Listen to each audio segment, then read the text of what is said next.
Maka kata Habib An-Najjar, wa maliya la a'budul ladzi fatarani. Bagaimana mungkin saya tidak menyembah zat yang menciptakan? Artinya tidak mungkin dalam kehidupan kecuali apa? Menyembah zat yang menciptakan kita. Itu yang baru benar, baru ma'ruf, bisa dipahami. Kemudian kita menyembah atau membela sesuatu yang tidak ada, itu yang nggak bisa dipahami. Seperti ateis. Pokoknya alam ini nggak ada penciptanya, tahu-tahu ada.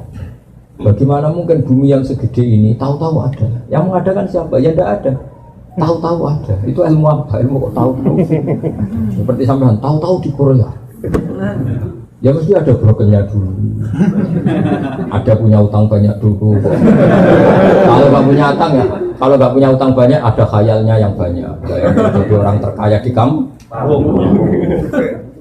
Kalau merantau di kampung kan dibully tetangga-tangga. Gayanya gitu kok jualan sate. Tapi kalau sudah di perantauan kan nggak ada yang bully. Itu doanya pertama ya Allah jangan ada tetangga sekesini bisa kaya. Itu doa orang pecundang kan mesti seperti itu. Tapi ya nggak apa-apa, Allah yang nerima doa itu. Tapi tidak harus mengabulkan ya. Didengar saja tapi tidak harus. Saya ulang lagi. Tapi insya Allah tidak sekarang lah. Saya juga nggak ingin sekarang. Ya aja. Setelah kaya apa setelah mapan? Apa setelah lunas utangnya milih? Apa setelah punya kantor cabang 4 tadi ya baik? Tunggu apa? Setelah menikah. Masa setelah nikah langsung mati ya? Kalau setelah mapan juga kasihan, baru mapan langsung apa setelah miskin sudah mati dulu miskinnya kan sudah dulu nyatanya tidak mati sampai. Nah misalnya nyawa Anda diambil, ini semua ulama sepakat dan masyarakat juga sepakat. Mati itu namanya nyawa diambil, dicabut. Berarti roh sendiri itu tidak mati. Kemudian diambil ke alam baka. Yang kalau difilmkan katanya ada gentayangan, ada yang tidak macam-macam lah versi itu. Yang jelas kita berkeyakinan roh itu kemudian menikmati doa yang kita kirimkan. Jadi mbah kamu kalau sampai doakan dari Korea itu tetap sampai.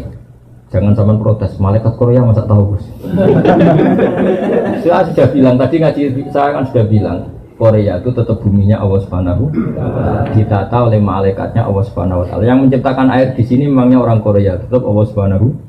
Sistem malaikat di sini juga sama dengan sistem malaikat yang di Sragen, di Solo Tigo sama. Nggak tahu saya pakai bahasa apa di sini, pakai bahasa Korea apa bahasa. Tapi sistem malaikatnya. Sehingga karena kita tidak tahu cara kita hidup, juga nggak tahu cara kita mempertahankan kehidupan. Setelah kita mati juga harus menyerahkan itu sama yang punya otoritas kematian, yaitu namun Allah Subhanahu. Kalau hidup kita tidak sebagai penyebab kehidupan. Kalau kita punya mata juga tidak penyebab kita punya mata. Kita punya jantung juga kita tidak penyebab punya jantung. Semua itu karena dikehendaki Allah Subhanahu. Maka nanti setelah kita mati tidak usah iskal, tidak usah janggal. Wah sudah jadi debu, jadi tulang belulang masa hidup lagi. Karena kalau Anda menyoal itu berarti Anda menyoal kehidupan Anda yang sekarang. Kehidupan Anda yang sekarang dari sperma. Sperma itu andekan seperti itu, orang sanggup nggak menjadikan manusia. Misalnya masih wujud sperma terus dikatakan ini nanti kelayapan di Korea. Masih sperma, masih mani itu, masih mani yang menjijikan. Terus saya ginikan, ini itu bisa nanti ke Korea kelayapan.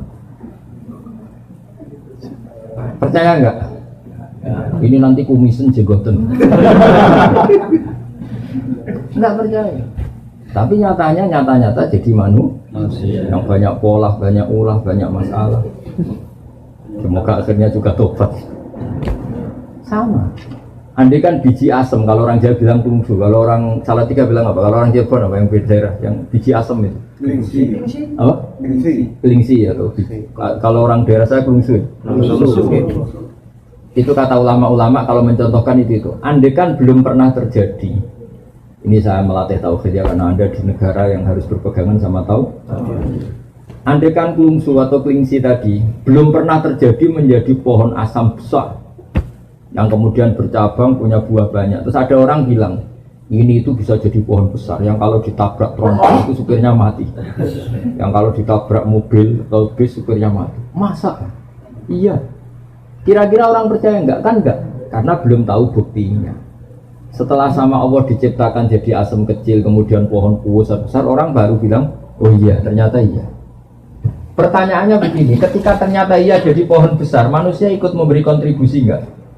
Enggak kan? Ditanam di buminya Allah, dirawat oleh kekuasaan. Tapi manusia bilang, wah, pohon kelungsu tadi, biji kelungsu jadi pohon asam besar itu mungkin. Mengatakan mungkin karena apa? Menyaksikan ternyata itu terjadi. Sama, harusnya kita mengatakan manusia sekarang yang jadi kelayaban ke Korea itu diciptakan dari mani. Ketika manusia bilang mungkin itu karena melihat nyatanya terjadi, apa karena bisa menciptakan? Karena nyatanya terjadi. Manusia tidak ikut menciptakan. Jadi zaman kita jadi manusia yang banyak masalah seperti ini, jadi orang broken macam-macam, banyak orang ngayal macam-macam. Itu zaman dari mani menjadi manusia ikut menciptakan enggak? Enggak, tapi mengatakan mungkin karena terjadi. Artinya ada terjadi kekuatan besar yang menjadikan mani jadi manusia. Tapi setelah manusia ini jadi tulang belulang, orang-orang kafir mengatakan nggak mungkin dibangkitkan lagi karena itu sulit. Bagaimana caranya? Di zaman kamu jadi manusia juga nggak tahu caranya. Kok kamu percaya? Zaman kita jadi manusia kan nggak tahu caranya. Kok nyatanya jadi manusia? Maka setelah jadi tulang belulang pun mungkin jadi orang lagi. Soal kita tidak tahu caranya, mulai dulu kita juga nggak tahu caranya. Kenapa bumi ada, kenapa manusia ada. Maka serahkan sama yang punya cara itu, yaitu Allah Subhanahu wa ta'ala. Makanya ada ayat apa? Ayo, ini tentang Yasin semua aja. Ayo dibaca bareng-bareng. Awalam yarol insanu anna khalaqnahu min nutfatin fa idza huwa khasimun mubin. Teruskan. Wa darabalana makalam wa nasyaqa qala ma yuhyi wa yumiitu. Qul yuhyi alladhi anzala awwala marrah wa huwa bi kulli khalqin alim.